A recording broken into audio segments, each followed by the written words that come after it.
হঠাৎই এক মরণ ব্যাধি রোগ বাসা বাঁধল কুসুমের শরীরে। হ্যাঁ বন্ধুরা, ভিডিওতে লাইক দিয়ে দেখতে থাকুন। যে মুহূর্তে কিনা কুসুম হঠাৎ করে একদিন সমস্ত গাঙ্গুলি পরিবারের সদস্যদেরকে চা দিতে গিয়ে হঠাৎ করে যখন কিনা ওর মাথা ঘুরিয়ে দেয়, তার পরবর্তীতে ও যখন কিনা সেই চায়ের ট্রেটা রেখে যখন কিনা দৌড়ে গিয়ে বমি করতে লাগে, ঠিক সেই সময় মীনাক্ষী কুসুমের পেছন পেছন যাওয়া মাত্রই দীপালিকে বলতে শুনে যে, হ্যাঁ রে কুসুম, তোর কি এমন হলো? তোর বমি পাচ্ছে, তুই বলছিস তোর নাকি বড্ড বেশি মাথা যন্ত্রণা করছে, এই সমস্ত কিছু কেন দেখা দিচ্ছে বলতো?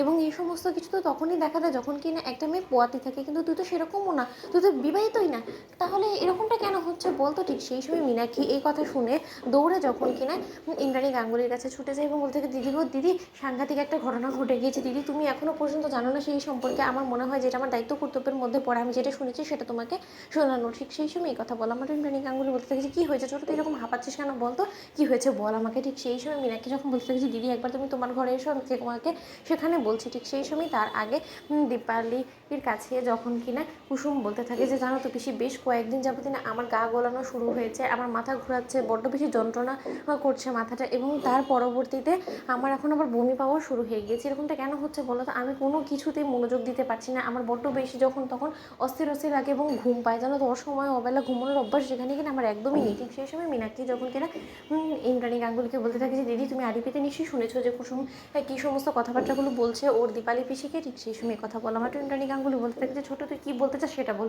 ঠিক সেই সময় মীনাক্ষী বলতে থাকে যে, দেখো দিদি, মা তো তুমিও হয়েছো আমিও হয়েছি, তাই আমরা দুজনেই কিন্তু বেশ ভালো করে বুঝতে পারি যে এই সমস্ত সিমটমসগুলো ঠিক কখন দেখা যেতে পারে একজন মানুষের মধ্যে, একজন মেয়ের মধ্যে স্পেশালি কখন এই সমস্ত সিমটমস দেখা দেয়, যখন কিনা সে গর্ভাবস্থায় থাকে। তার মানে তুমি ভাবতে পারছো যে এই কুসুম হয়তো নির্ঘাত কারোর সঙ্গে গুল খিলিয়ে এসেছে, কারোর সঙ্গে কুকীর্তি করে রেখে এসেছে, এখন সেটারই রীতিমতো ও সন্তান ওর গর্ভে আছে, এবং ও সমস্ত লোকেদের কাছ থেকে আড়াল করার চেষ্টা করেও ও করতে পারেনি। তার কারণ ওর শারীরিক এই সমস্ত যন্ত্রণায় আমাদের কাছে সুস্পষ্টভাবে এটা ধরা দিচ্ছে যে কুসুম প্রেগনেন্ট। দিদি তুমি বুঝতে পারছো, এর থেকে বেশি আর তোমাকে আমি কী প্রমাণ দেবো বলো তো? তুমি তো নিজ কানেই শুনলে কুসুমই সমস্ত কিছু বলছে যে ওর মধ্যে ঠিক কী রকম সিমটমস দেখা দিচ্ছে। ঠিক সেই সময় এই সমস্ত কথাবার্তা বলা মাত্র যখন কিনা মীনাক্ষীকে ইন্দ্রাণী গাঙ্গুলি বলতে থাকে যে, তুই যেটা বলার চেষ্টা করছিস তুই একবার ভেবে দেখেছিস, যেতে করে তুই কুসুমের চরিত্র নিয়ে ঘাটাঘাটি করছিস, কুৎসিত সমস্ত মন্তব্য করছিস, তোর কাছে কি প্রমাণ আছে? এটা অন্য শারীরিক সমস্যার কারণেও তো হলেও হতে পারে। ঠিক সেই সময় এই কথা বলা মাত্র মীনাক্ষী যখন বলতে থাকে যে, দিদি গো দিদি, তোমার নিশ্চয়ই মনে আছে যে বেশ কয়েকবার রাতের বেলায় কিন্তু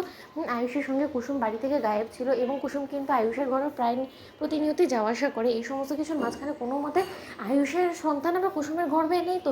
ঠিক সেই সময় এক পর্যায়ে ইন্দ্রাণী গাঙ্গুলি যখন কিনা মীনাক্ষীকে ঠাটে চর মেরে বলতে থাকে যে, তুই মুখ সামলে কথা বল ছোটো, তুই একটা জিনিস ভুলে যাস না যে আমি কুসুমকে সন্দেহ করছি এটা ঠিক, কিন্তু তাই বলে তুই যা না তাই আয়ুষের নামে বলবি, আমি সেটা মেনে নেবো না। তো বন্ধুরা, লাইক কমেন্ট শেয়ার করো, সাবস্ক্রাইব করতে ভুলো না।